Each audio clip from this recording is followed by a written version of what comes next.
that I have my artwork here in my email. You might have your artwork in Google Classroom, but otherwise you're going to drag and drop your artwork to your desktop like this. Okay? Then you will create a new file for it yourself, new folder, and you're going to title it your last name or first name. I'm going to do C.Fury illustration. Okay, and then for now, all you need to do is drag that into your folder and it will not get deleted. If you do not have a folder, your work will get deleted. So make sure you're keeping your work in your folder. Go ahead and open your folder. And here is our final sketch. And I'm going to drag it and drop it right over my Photoshop icon. And you can see Photoshop is opening now. So no need to create a new document and drag the photo into that document. Remember, the sketch is your base layer.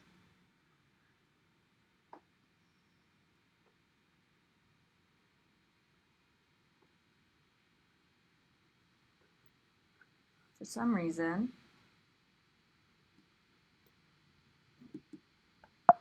it's not opening it. So I'm going to come over to open and I'm going to select this and hopefully my Photoshop starts to work. Okay, here we go. Now the next thing you want to do is you have your background layer and it's locked. That's great. If your Photoshop looks weird, go down to this little drop down arrow here and hit Reset Essentials. Okay, and that's going to pop out your history. Okay, and you should have it where you want it. Now we're going to go over to image size, and I can keep this. This is pretty decent, so I might just make sure this is constrained. So make sure this is locked with these little lines, and I'm just going to turn my height to 10. Okay, and then I'm going to change my resolution to 300 pixels per inch, and I'm going to hit OK. Now you can see it's blown up. I'm going to take my magnifying glass on the toolbar down here towards the bottom, and I'm going to just center this. I'm going to turn my colors to black and white, and I need to crop this out because I need to finish the bowl. So I'm going to come to my crop tool, and if you need to leave a little more space, I'm just going to create some more space for my drawing and hit enter. Okay, so now my background has a little bit more space for me to complete the drawing. So what we're really going to be focusing on today is adding to, revising, refining our drawings based on the feedback we got, but also line work. So create a new layer by hitting the plus sign in the bottom right corner, and we're going to call this lines. Okay. And then come over to your brush. Remember using your brush tool to trace, not your pencil tool. And here, if I hit this little folder that says brushes, it'll give me all my brushes over here.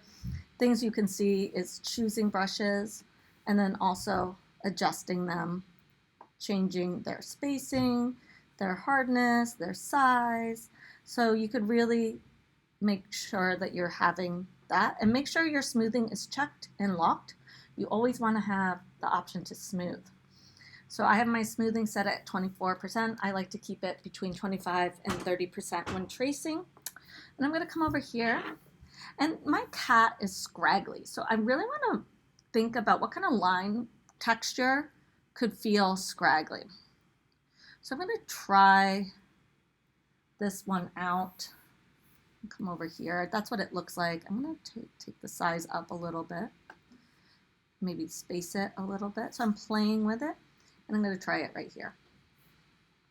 I like this because it has a little bit of a kind of like charcoal roughness to it, which I think will work for my scraggly cat. But I want to have some more options. So I'm going to come back here. And you can see here's the last one I used. Kyle's, so you can see it gives it in these. Okay. There he is. And those are my other most recently used. I'm going to come over here and see. Now if it has a little smudge, don't use it. It has to have the brush, not the mixer brush, not the smudge brush. Those won't work. I'm going to open these and kind of just scroll through, looking at other. You don't want to outline with a soft texture. Usually you want to keep it pretty hard because the soft one will look blurry. This one might be interesting. I'm going to turn up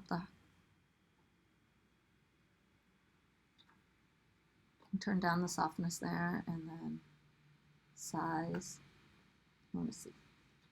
Oh, that's a nice one too for like a more drawing effect. I'm going to make it even bigger so you can really see how that has that. Now that I don't think would be for outline, but I could certainly go in and do some inner work on that. Okay, so I want you to really take your time finding the right brushes for your outlining, being creative with it. Maybe oil pastel here, let's see. I think that's too smooth, too rough. Okay, I'm just gonna take my eraser and erase what I've done on this, and I'm gonna come back here and I'm gonna go, I was the 53 right here, was my favorite. And I'm gonna start by zooming in where I wanna start tracing.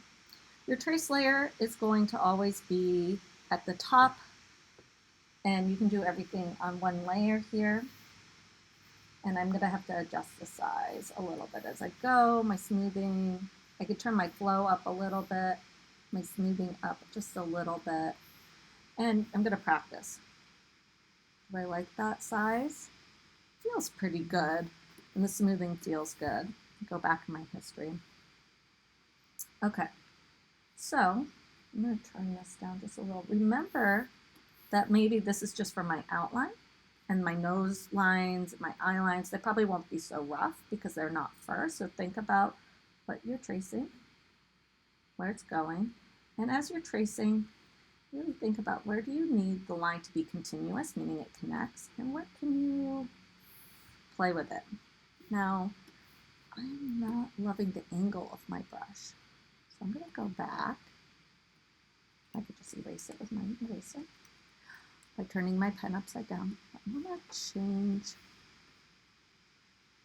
this brush a little bit by changing the angle. So I can kind of move this brush. Okay, I like this angle better already, you can tell. So I'm going to close that out. And I'm coming in, and now I've got a good angle, and I want to think about where do my lines need to connect? How can I make my drawing better and more refined as I trace? And of course, part of my drawing, and yours too, will need like full revisions as you go. So I'm being mindful, like where can I put like this more scraggliness? I'm kind of changing the way I drew it as I go, enhancing it. And this is just my outside lines. I'm not gonna do the inside of the face with this. That pops up from time to time, just close it. Really thinking about, you know, the cat's hair on its head and its ear a little. I don't know if I'll keep that line. And you can every once in a while turn this off, see how your lines are looking. If you want, you can create a white fill underneath this layer, but for now I'm okay with it, just checking it against the pixels grid.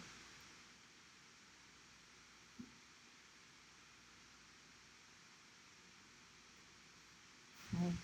And so forth. And obviously my bowl's going to be different. And I think one of the things that this is really proving is like, see how grainy my photo is? It's having that good photo taken with a good cell phone camera, which you have to do at home outside of school or at the end of the school day. I can't unlock your phones. So be mindful of when we need to have work ready, because I cannot photograph and email you all your work on Monday, and it will be reflected in your grade when you are not able to meet deadlines and be prepared. Obviously, extensions are negotiable, but if this becomes a habit, it's not one I'm going to be super thrilled about, and it will impact the quality of your work. It will impact your final grade. So make sure you're getting your work done when it needs to be due, putting in your fullest effort, and finding that time to photograph it. So I'm coming in and I'm just going to keep going here. But I'm not going to make you watch me trace the whole thing. But I think you get the point of like experimenting with line work. Obviously, like if I wanted to do my whiskers, I'm going to come up and just use a hard round pressure size because I want them nice and smooth and whiskery. Just remember, when it's pressurized, the harder you press, the thicker the line gets. So I'm not giving a lot of pressure at the very base of the whiskers, but then letting them get wider here. And then I want to put in a few smaller whiskers, turn down the size. You can turn down the size up here or below. So we're just adding to, this was at 11 before. So I want to make sure I remember my brush sizes.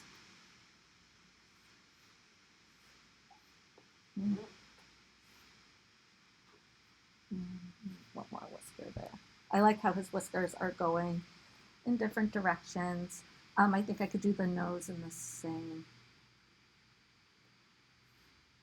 brush for that smoothness, because the nose of the cat is like kind of wet and very smooth. So getting that again. And I was on my background. No. So I have to go. Oh, let's see. Where am I going to lose? All right.